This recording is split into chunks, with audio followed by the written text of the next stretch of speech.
I didn't expect the past to greet me so quietly.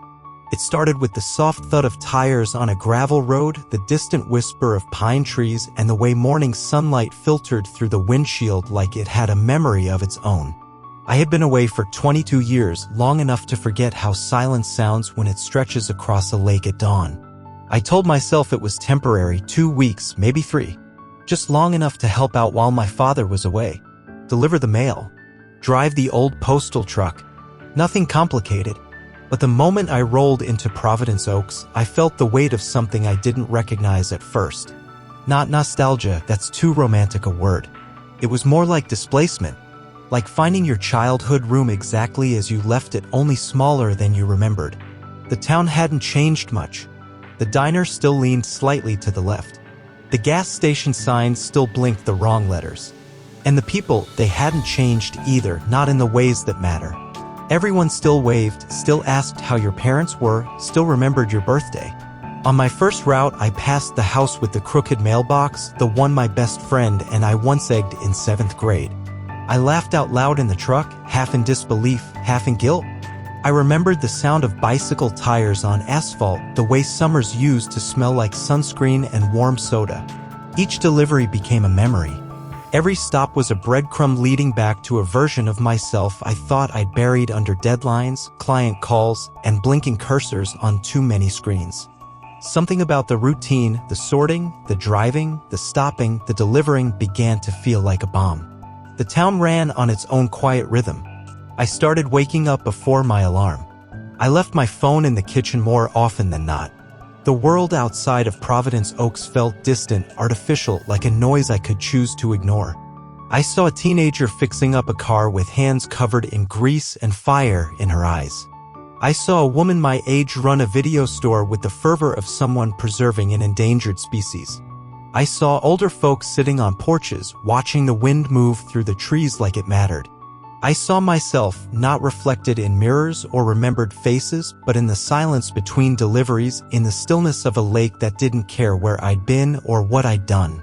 The life I had before, the emails, the meetings, the expectations, began to feel like a set of clothes I'd outgrown. Everything fit, technically, but nothing felt right anymore. And then came the letter from my boss. A reminder. A summons. The choice was clear, at least on paper. Return to the city, reclaim my role, step back into the machine and let the rhythm of deadlines resume. It would be easy, logical, but then again, so much of my life had been shaped by what made sense. What if I chose something else? I sat by the lake that evening, the water still as glass, and thought about all the things I'd been before I became a name on a business card. I thought about the girl who used to dream with her feet in the water, who didn't know what ROI meant and didn't care. And for the first time in years, I realized I didn't owe anyone an explanation for wanting something quieter. Maybe I wouldn't stay forever. Maybe this wasn't the final chapter. But for now, I wasn't going back. Sometimes stillness is not the absence of motion, it's the presence of peace. And I was finally ready to stop moving. I didn't tell anyone right away. The letter from work stayed folded in my jacket pocket, untouched, unopened after the first skim. It sat there like a stone I wasn't ready to throw into the stillness I had found. Instead, I kept driving the truck. Each day, the route became more familiar, but never dull. The mail changed, birthday cards, utility bills, handwritten letters in envelopes softened at the edges, but the rhythm stayed the same. Wake up early. Coffee by the window. Engine rattle. Road dust. Quiet smiles from porches. The kind of life that doesn't announce itself but settles into your bones. My laptop stayed in the corner of the guest room, lid closed, charger coiled neatly beside it like a sleeping animal. Some days I forgot it was there. On others, I'd glance at it like a stranger across a room, familiar but no longer necessary. I started to notice things I hadn't before. The shift in bird calls from morning to evening. The way the shadows changed along Pine Street around 3 in the afternoon. The old woman on Maple Avenue who always left a bowl of water out for stray cats, and the man across the street who silently refilled it when she forgot. I found myself breathing slower, laughing more, talking less but meaning every word. Evenings became my favorite time of day. I'd walk down to the lake with a book I rarely opened, just to sit on the dock and watch the ripples dance. There was no urgency, no noise, no clock ticking behind my ribs. Only the hush of wind through the trees and the knowledge that I was exactly where I needed to be. Sometimes I would think about my apartment in the city. The granite countertops. The elevator that never quite stopped level. The inbox that multiplied overnight. It felt far away, not unpleasant, but distant, like a dream I'd woken from and wasn't in a hurry to revisit. The people here accepted me without question. Not as the woman from the tech firm, not as someone passing through, but as part of the landscape, someone who belonged simply because she was present. That kind of acceptance is rare. You don't buy it. You don't earn it. You just arrive and it meets you halfway. When the deadline came to respond to my boss's letter, I didn't write back. I didn't resign. I didn't explain. I didn't apologize. I simply stopped answering. The quiet was answer enough. Eventually, they stopped calling. Or maybe they didn't, maybe the calls just slipped through some crack I no longer cared to seal. Either way, the noise faded.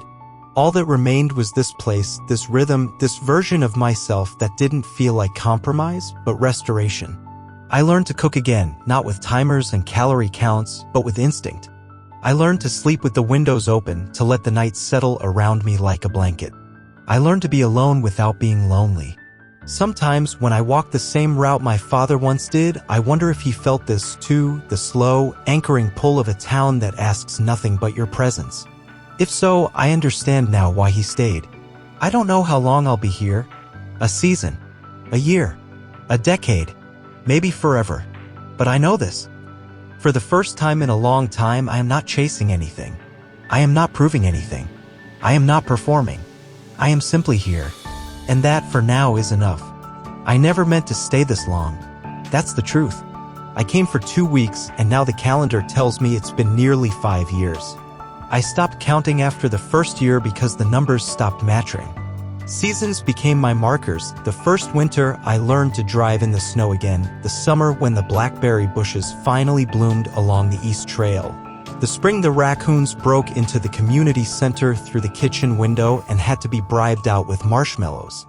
Tom doesn't shout here. It hums. I still deliver the mail. The truck is the same, though it rattles more now, and the right turn signal needs a tap from underneath to work. I've gotten good at coaxing it back to life. There's something oddly satisfying about keeping an old machine going. It reminds me that not everything needs to be replaced the moment it slows down. The routes changed slightly. A few new houses popped up. Some people moved away. Some never left. There are new names on old mailboxes, and sometimes, when I drive down a familiar road, I catch myself smiling before I even know why. It's the trees, or the smell of rain on warm pavement, or maybe just the sound of someone mowing a lawn on a Thursday afternoon. I bought a little house near the lake.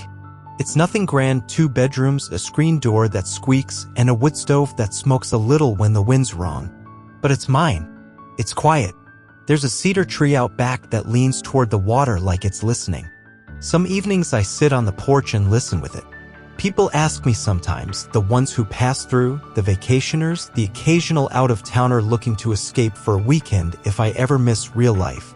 I always pause before I answer. Not because I don't know, but because the question itself feels foreign now. As if this life I've built, this simple, deliberate, honest life, is somehow a shadow of something more important. But it's not. This is the most real my life has ever been. I read more now.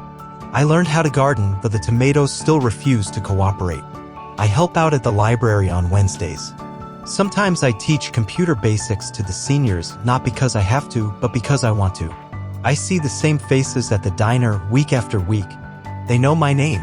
I know theirs. There's a comfort in that repetition, like a song that never quite ends. I still think about the city sometimes. Not with regret, just curiosity. What would have happened if I had gone back?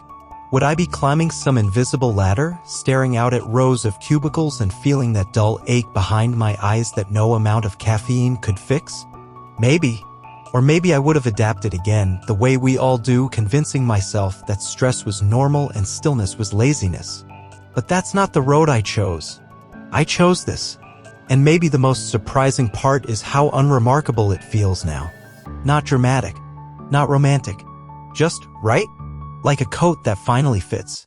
Like air you forgot could be clean. Some mornings I wake up before the alarm even though I don't use one anymore. I stretch, I brew coffee, I pull on the jacket with the postal patch stitched at the sleeve, and I step outside into a world that hasn't asked me to be anything other than exactly who I am. There's a kind of freedom in that. Not the kind you chase, but the kind you grow into. The lake is still here. The trees are taller. The wind has a different tone, maybe, but the same message. You're home. And after all this time, I finally believe it. I don't drive the mail truck anymore. My knees won't allow it, and my eyes, once sharp as winter air, now blur the fine print on envelopes. But that's all right. I passed the route to a young woman named Elise. She reminds me of someone I used to be, cautious, driven, half expecting the world to fall apart if she ever stopped moving. She'll learn. This place has a way of teaching that. I still wake early. Habit, I suppose. The body remembers long after the job is done. Mornings are slower now. I sit in the armchair by the window with a blanket across my legs and coffee that cools too fast. Outside, the lake glitters, not always blue, sometimes gray, sometimes glass, sometimes just a quiet void that mirrors the sky. I never grew tired of it. The town has changed. Subtly. There's a new grocery store where the bait shop used to be. More solar panels, fewer landlines. But the streets are still the same, and some of the mailboxes haven't been replaced in 50 years. People still wave when they pass. Strangers still stop to help with flat tires. And in the fall, the leaves still catch fire in the wind. I sometimes wonder how my life might have looked had I taken the other path. If I'd returned to the city, climbed higher, earned more, slept less. It's not regret. Just a kind of soft imagining, like standing before a fork in the road and glancing down the one you didn't take, not to question your choice, but to honor the weight of it. Because this life I chose, it was quiet. But it was full. Not full of achievement in the way resumes define it, but full of moments. Shared silences. Small joys. Hands held.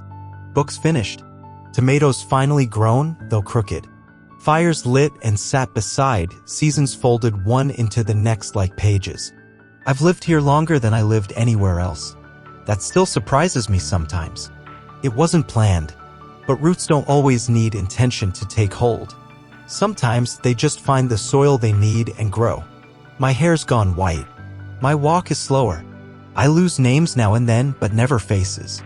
I remember every porch I stepped onto, every laugh that floated through a screen door, every winter morning I cursed the cold before watching the sun melt the frost from the branches. I remember that first morning, the borrowed truck, the folded map, the reluctant return. I thought I was just passing through, but I arrived instead. And now, near the end, I look back not with longing or what-ifs, but with gratitude. For the stillness. For the space. For the quiet, stubborn joy of an unremarkable, extraordinary life. The lake is calm tonight. The stars are coming out one by one like old friends arriving for a final visit. The wind is cool, familiar, and I, at last, am content to simply sit and listen.